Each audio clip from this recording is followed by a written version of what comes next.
个都还。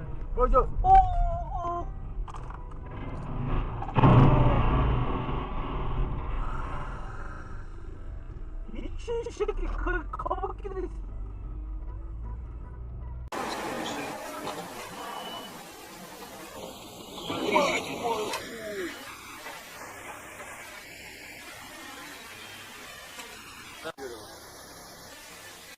Jak se na to díváte vy? Zajímá mě váš názor, co se týče právě toho zákazu piva a alkoholických nápojů. Bude to účinné?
Ne yapıyorsun sen?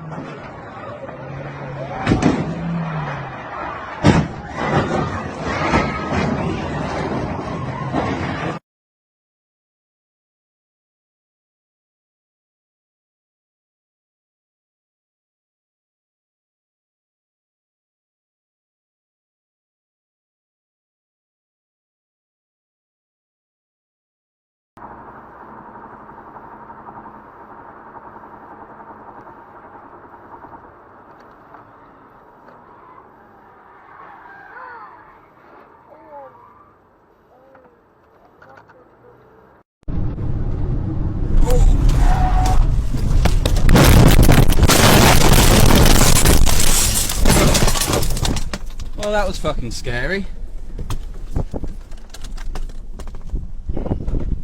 Dear. I'm uninjured. I'm uninjured. Let me. Not sorry. Okay, no anger. No anger. Let's just. I'm sorry. Let's just take this calmly. NBC intermission report level of analysis. Like Sean on that one. Well, no, if it was NBC, they'd be like, on the other hand.